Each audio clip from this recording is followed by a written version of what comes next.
prece do nosso companheiro Luiz Antônio, vai falar para nós.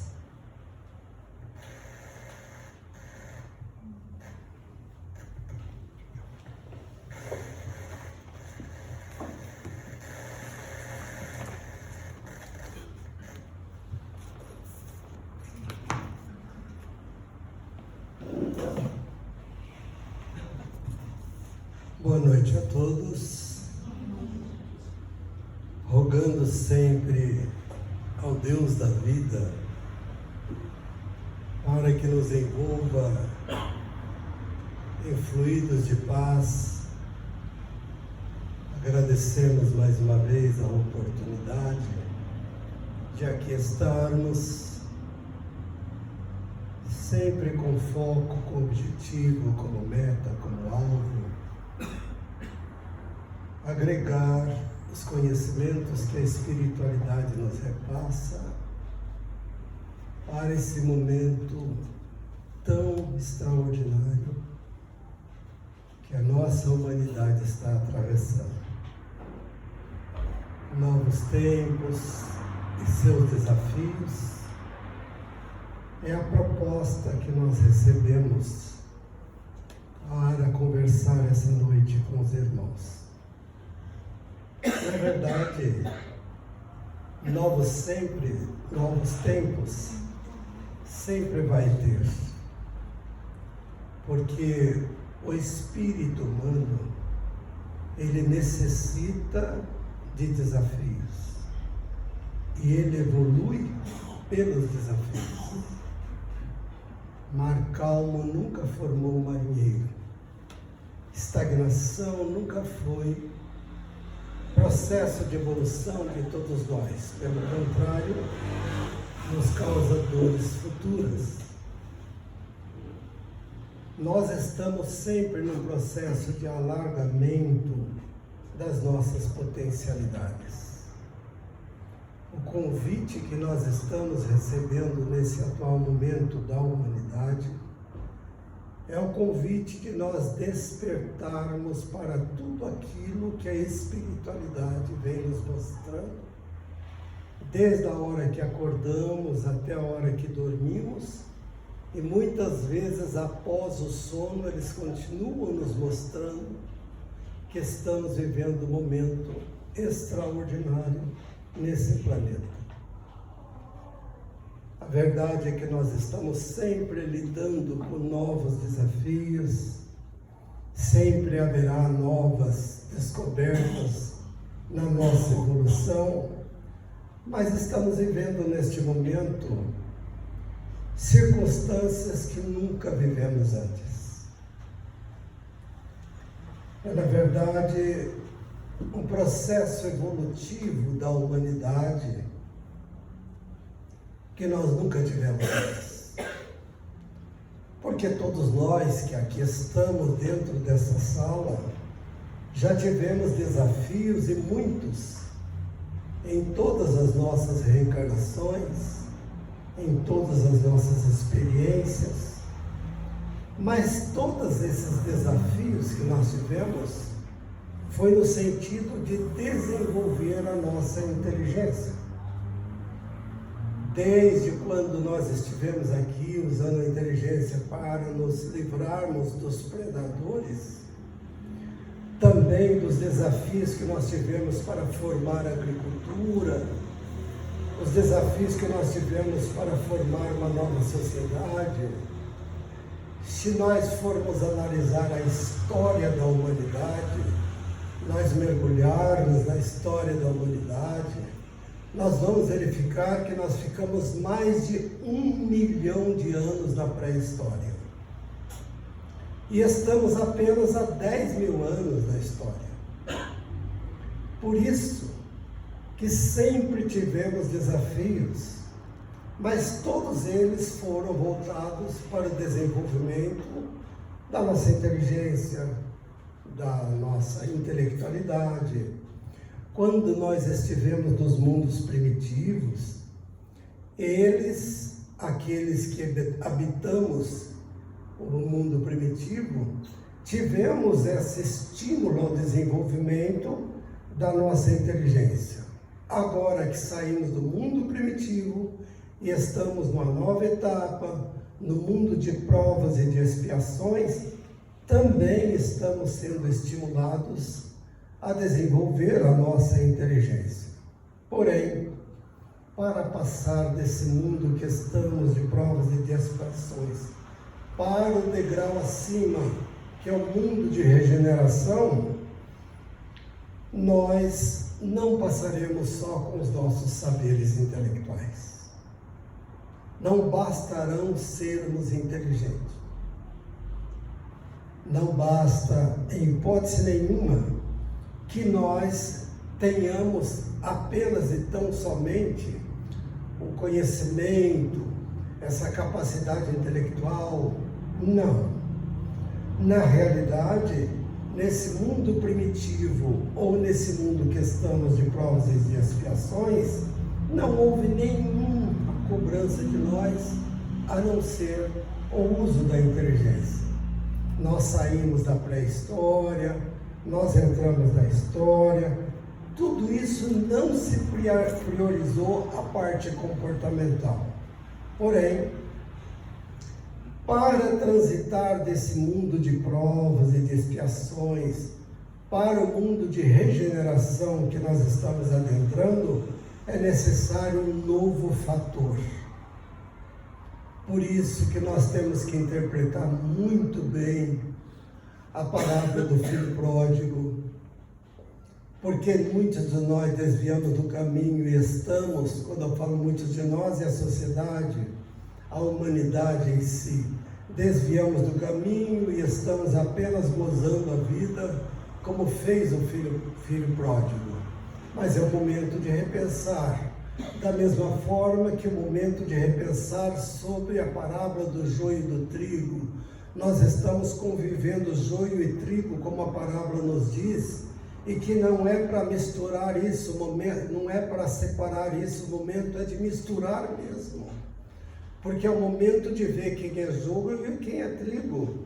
Quem é que vai se permanecer como trigo ou vai aceitar o convite do joio?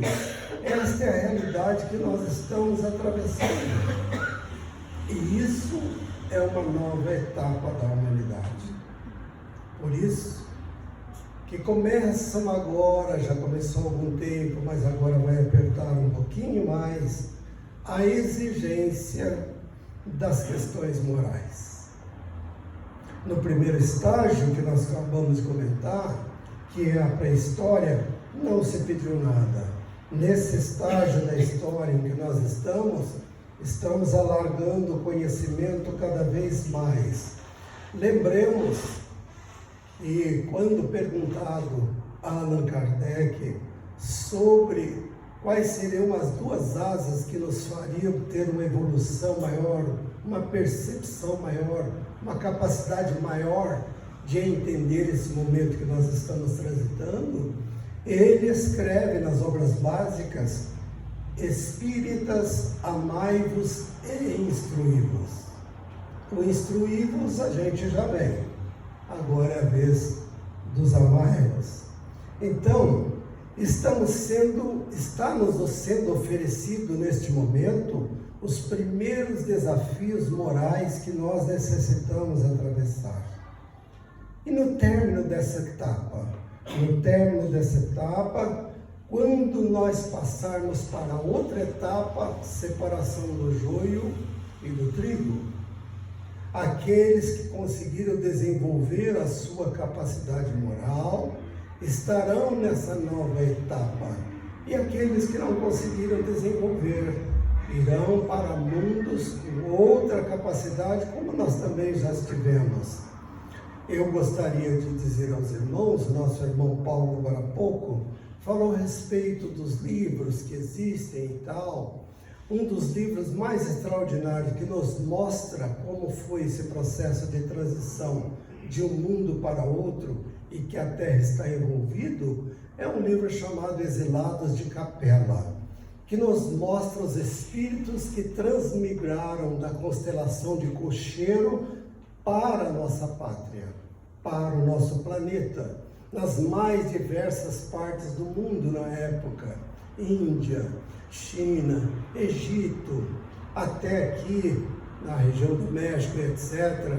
Esta realidade toda, nós teremos agora uma nova realidade desta mesma forma. Como nos diz a Bíblia, haverá uma nova pátria, haverá uma nova terra. Essa nova terra é a sociedade que se transformou e nós teremos uma nova realidade. Então, estando como estamos nessa nova etapa, os traços de preocupação moral estão vindo. Porque aqueles que possuem débitos, que estão atrasados nos seus débitos, mas que vêm se esforçando, não se assustem se de repente você receber uma oportunidade de acertar com o passado. Não vejam isso em hipótese nenhuma como sendo Deus que não está presente na sua vida, ou Deus está te castigando. É o contrário. Deus te está dando a oportunidade de fazer os últimos acertos para que você ganhe uma nova terra. Esse é o sentido, porque não dá para ingressar nessa nova etapa, não dá para ingressar nesse novo mundo, se o homem não tiver evoluído no seu contexto moral. E este é o grande desafio do momento.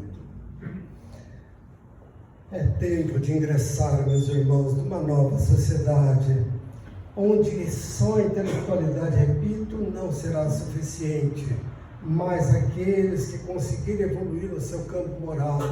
E quando falo em campo moral, as pessoas já pensam em prostituição, já pensam em tudo aquilo que está na periferia da sociedade. Campo moral é muito mais do que isso. No Evangelho segundo o Espiritismo, Kardec oferece um capítulo inteiro sobre o conceito da evolução dos planetas. Explica detalhadamente. E lá ele diz que a Terra, estando num ponto de evolução de provas e expiações, começaria a se desenhar a transformação para o mundo de regeneração. É onde nós estamos. Isso está nas obras básicas. Agora, não é um processo de transformação instantânea. Não. É um processo de construção individual. É uma nova sociedade a partir de nós.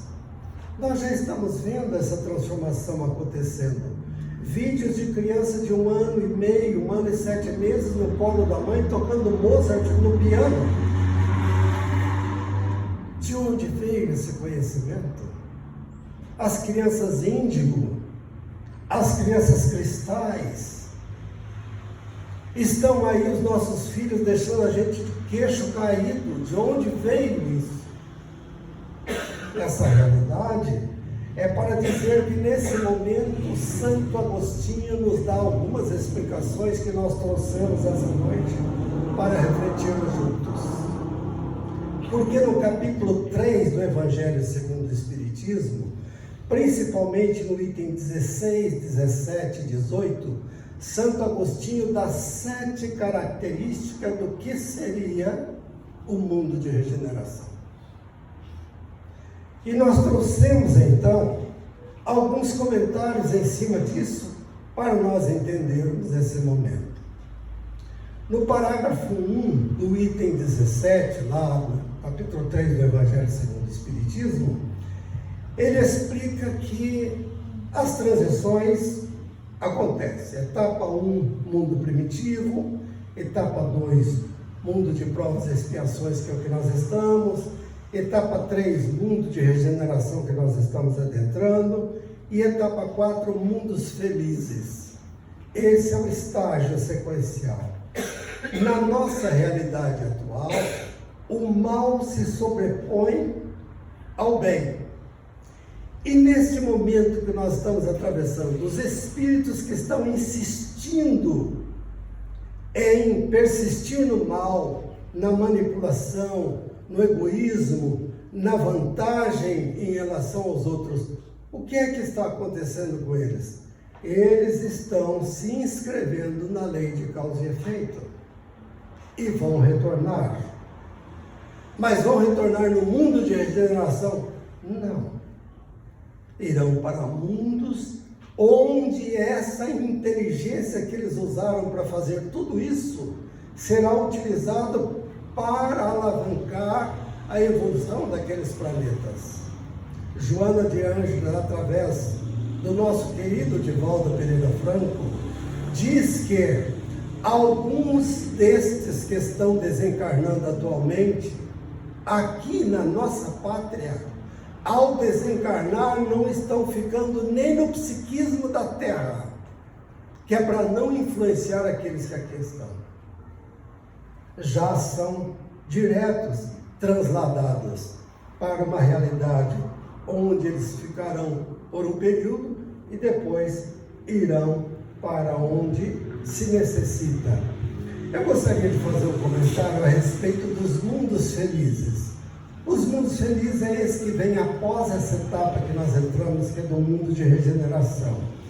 Nesses mundos felizes, o bem sobrepuja sobre o mal, ao contrário de hoje, que o mal se sobrepuja aos bens. Quando perguntado aos espíritos por que nós temos tanto mal se sobressaindo, os espíritos respondem: porque o bem é tímido. Então, quando nós entendemos que esses mundos felizes é o mundo que virá após esse mundo de regeneração, qual é a diferença que haverá nesses mundos felizes? Primeiro, o bem se sobrepuja sobre o mal. Segundo, os corpos humanos serão menos densos. Está lá, na codificação. A gente quase não lê, mas está lá.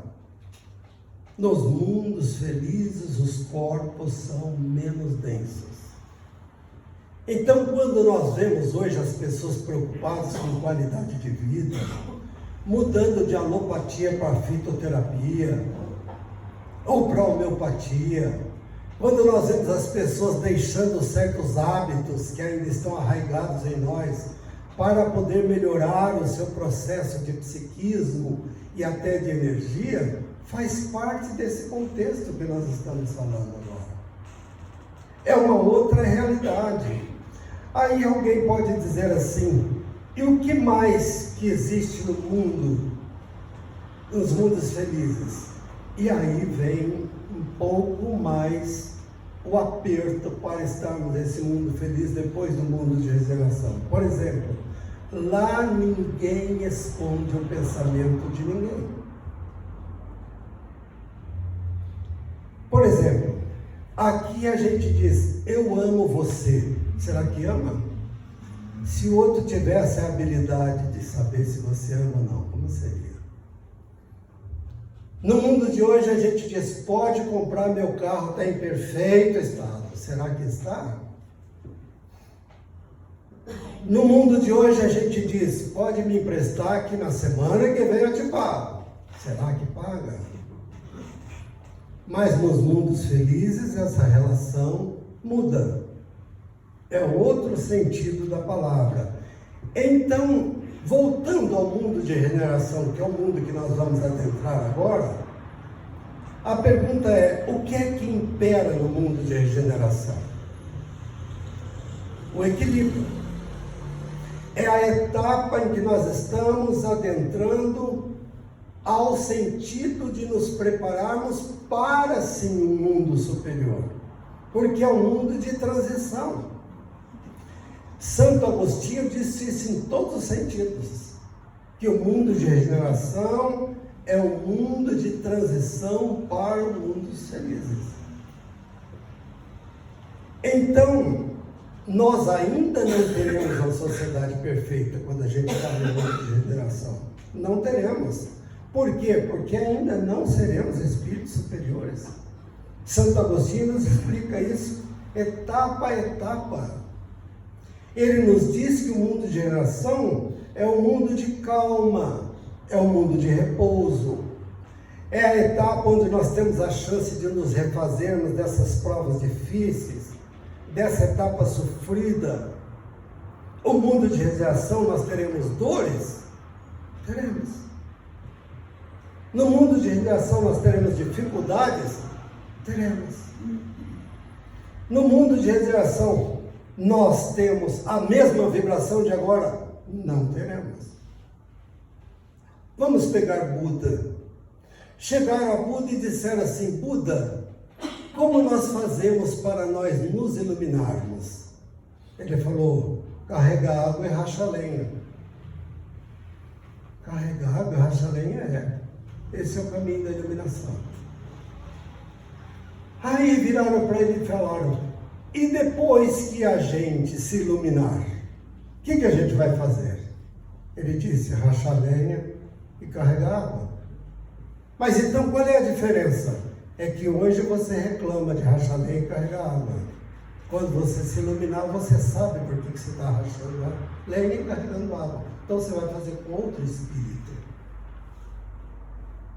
Por isso que nós temos que entender que essa etapa do mundo de regeneração não é de perfeição, é de espíritos com desejo de acertar, com vontade de acertar. Então, nessa sociedade nova, nós teremos um período de calmaria, porque hoje nós estamos na sociedade da tempestade. A preocupação com a violência, o cuidado com os nossos bens materiais, o medo da perda dos nossos bens. No mundo de regeneração isso cessa. Ou seja, nós ainda estaremos regidos pela lei da matéria. Os nossos corpos serão iguais ao que nós temos hoje, não será um corpo menos denso. Isso só virá depois. Mas a pergunta é: se os nossos corpos no mundo de regeneração são iguaizinhos aos corpos que nós temos hoje, o que é que muda? Muda o comportamento humano. Hoje o nosso foco, a nossa análise está no hardware. No mundo de regeneração é no software. Hoje o que vale é a beleza e os bens que você possui. No mundo de regeneração, esses não serão os principais fatores. Não é essa a preocupação. Então, meus irmãos, nesses minutos que nos faltam, eu gostaria de falar sobre algumas das características que Santo Agostinho coloca nesse mundo de regeneração que nós devemos começar a eliminar já, para adentrarmos a ele. Primeiro desafio nosso que ele coloca: nós estarmos libertos das paixões que nós possuímos. Essas paixões desordenadas que nos deixam escravos. Esse negócio de nós dizermos que nós temos razão, então eu sou inflexível porque a razão está comigo. Só nós é que temos razão, as verdades são só nossas. Deixarmos essas realidades. É o que está escrito lá no Evangelho. E diz o seguinte: as paixões políticas, o fanatismo, os nossos apegos, todas essas lutas que nós temos nesse sentido, nós temos que ir deixando de lado. Segundo desafio, a isenção do orgulho. Porque no mundo de regeneração não será como hoje nós temos. O que o Evangelho segundo o Espiritismo nos diz? As três principais quedas nossas são vaidade, orgulho e egoísmo. Os três principais fatores de queda que nós possuímos. Se é os três principais, se nós eliminarmos o orgulho, se nós eliminarmos o egoísmo, se nós eliminarmos as vaidades, não teremos queda e estaremos no mundo de regeneração. Então, o que é que o orgulho faz? O orgulho mata qualquer sentimento que nós tivermos. O orgulho é o assassino de qualquer sentimento nobre nosso. Perdão, eu não vou dar meu braço a torcer. Orgulho. Precisa rever esse comportamento. Orgulho. Então, essa realidade, nós somos pessoas que nós desviamos o olhar para não compartilhar com o outro. Vai lá, cumprimente ele, dê um abraço nele. O que nós fazemos? Desviamos a calçada e desviamos o olhar. Para não encararmos a dor do outro e nem a ignorância do outro. Para dizer a verdade, no meio espírita nós encontramos isso. Pessoas que estão sofrendo e alguns chegam a dizer, eles estão pagando pelo que fizeram, é a lei de causa e efeito, estão colhendo o que plantaram. Jesus, da onde tiraram isso, Pai de misericórdia? Capítulo 5 do Evangelho segundo o Espiritismo, deve-se pôr termo às provas do próximo? Pergunta feita. E os Espíritos respondem, deve-se colocar termo porque você talvez seja colocado nesse cenário para ser o agente que colocará termo na prova do outro. Olha, como eu vou dizer, estão resgatando, é da lei de causa e efeito, deixa lá, está se acertando com as leis divinas. E o amor fica onde? E a caridade fica onde? E a compreensão fica onde? Desafio número 3. Nesse mundo de regeneração não terá inveja. Hoje ainda predomina a inveja. Nós temos inveja até da felicidade do outro. O outro está feliz, a gente tem inveja porque está feliz. Quer um exemplo disso? Nós misturamos muito coisas aparentemente iguais que não são iguais. Paixão e amor, desejo e necessidade, orgulho próprio e autoestima, poder e autoridade, tudo aparentemente iguais, mas não são iguais. E do mesmo jeito a gente faz com ambição. Muitas vezes a gente mistura ambição com inveja. O outro tem ambição do que eu tenho. Ambição é quando o outro está bem e eu luto para ficar igual ao outro. Batalho para ficar igual ao outro. Isso é ambição. Agora, na inveja, eu fico torcendo para dar tudo errado na vida dele, porque ele não merece ter o que tem. Isso é inveja. Uma coisa é diferente da outra. Quarto item. Lá no mundo de regeneração, não teremos esse ódio que hoje sufoca. Tem gente que chega a espumar o canto da boca, mas me dá um ódio. Não vamos entrar no mundo de regeneração com ódio. E hoje, vamos ser bem honestos, as redes sociais contribuem muito para isso, né? Para aumentar esse processo. Nós esquecemos os elogios do bem nas redes sociais, nós preferimos a ironia, nós preferimos o sarcasmo, o deboche, e ainda ganhamos um monte de like baixo, ainda ficamos felizes por ter colocado isso nas redes sociais. No mundo de hoje, ao invés de nós preferirmos a colaboração, nós estamos na competição. Onde nós estamos, se estimulam as competições.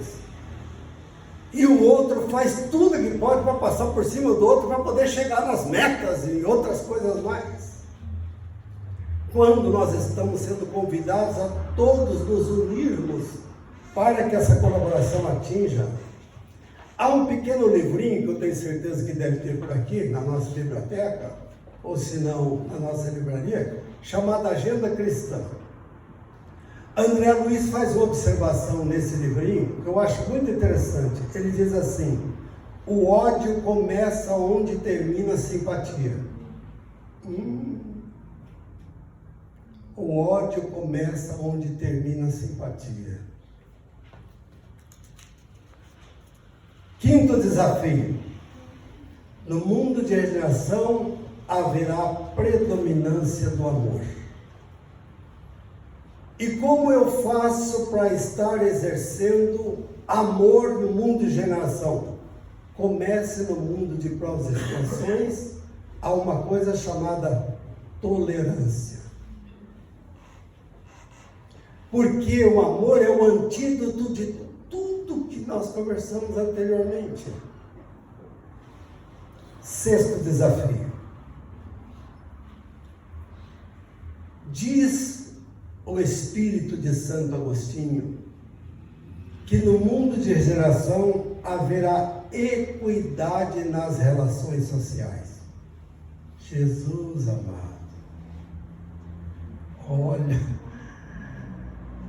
equidade nas relações sociais. Hoje nós temos castas intelectuais, casta de poder, casta de perfeição, casta de igreja, equidade nas relações sociais. E ele acrescenta dizendo que com abismos sociais não haverá sociedade de regeneração. Agora pense bem, ele diz que nós vamos eliminar o egoísmo para que a justiça prevaleça. Aí alguém pode dizer assim, então tal partido, tal tendência política está dentro desse contexto de planeta de regeneração. Afinal de contas, eles defendem as equidades sociais, defendem esse processo de não haver diferenças, etc. Aí vem Santo Agostinho e coloca nesse item lá no Evangelho segundo o Espiritismo: sem Deus não existe esse fator. Ou seja, qualquer atitude, de qualquer situação, de qualquer instituição, a valorização de Deus é fundamental. E Santo Agostinho termina dizendo: todos no mundo de regeneração reconhecem Deus. Então, se não estamos de acordo com as leis divinas, não tem mundo de regeneração para nós. Por isso, meus irmãos, que no término dessa reflexão, dessa noite, eu gostaria de dizer que nós não teremos transição planetária. Nós teremos transição de humanidade. A transição da humanidade é que vai criar um novo planeta. Por isso, que se a nossa cabeça muda, toda a sociedade muda. Joana de Ângeles diz que quando alguém se levanta, toda a sociedade levanta com ele. E Gandhi diz que um único pensamento, vibrando no seu mais alto grau de amor, elimina milhões de pensamentos de ódio. O nosso momento é de entender que nós já temos, meus irmãos, algumas pessoas vivendo na sociedade de regeneração. Alguns de nós provavelmente já conhecemos pessoas que já vivem no mundo de regeneração. Já não tem mais ódio, já não tem mais inveja, já pratica o amor, já está dentro desses conceitos todos. Por quê? Porque as suas mentes e os seus corações já estão num padrão diferente. Há um evangelho chamado Evangelho Apócrifo. Portanto, por ser apócrifo, não é reconhecido como oficial. Mas nesse Evangelho Apócrifo tem muitas histórias sobre Jesus. E lá conta uma história bem interessante. Diz que Jesus estava caminhando com seus discípulos e de repente os discípulos viram um cachorro morto em estado de putrefação. Então os discípulos tamparam os narizes e passaram ao longo do cachorro e se foram para sair logo daquele mau cheiro. Quando chegaram lá na frente, olharam para trás, Jesus estava olhando o cachorro.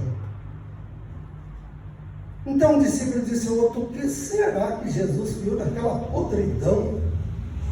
Jesus olhou os discípulos e disse: venham, venham.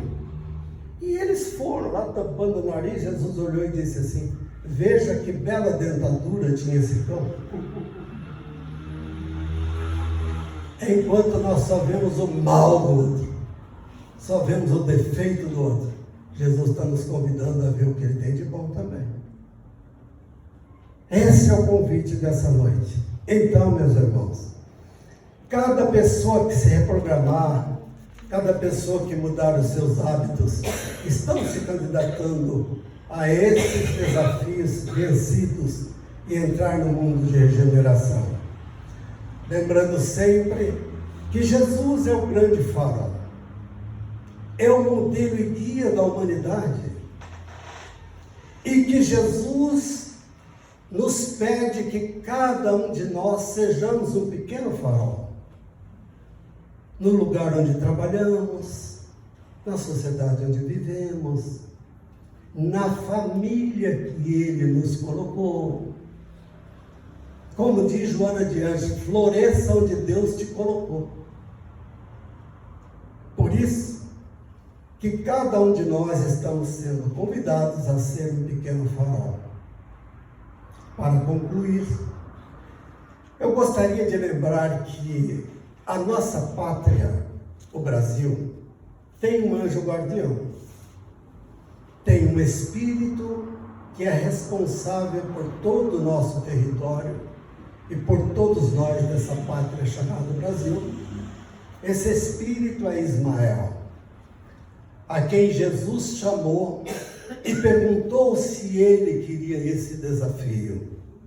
Ismael, para quem não sabe, é o irmão de Isaac, que está lá, filho de Abraão, que depois nasceu com aquela que Sara, mulher de Abraão, mandou que Abraão tivesse com ela esse filho, porque ela não conseguia filho, e aí nasceu Ismael. E quando Ismael já estava nascido, a mulher de Abraão engravida, vem o filho Isaac, e ela pede que expulse Agar, que era a escrava mãe de Ismael, e ele vai, tudo isso está na Bíblia, eu não estou criando nada que está lá no Velho Testamento. Esse Ismael é que é o nosso guia, o nosso mentor, o nosso anjo da guarda, o espírito responsável pelo território brasileiro. Para concluir, eu gostaria de lembrar o que é que está escrito na bandeira de Ismael. Quando Ismael aparece representando o Brasil, na bandeira que ele carrega, o que é que está escrito? 3 palavras: Deus, Cristo e caridade. Nessas 3 palavras estão o resumo das nossas reflexões hoje. Sem Deus não haverá planeta de regeneração. Sem Jesus, que representa o modelo e guia, e o amor, não haverá planeta de regeneração. E sem caridade não há salvação. Que Deus nos abençoe e nos mantenha em paz.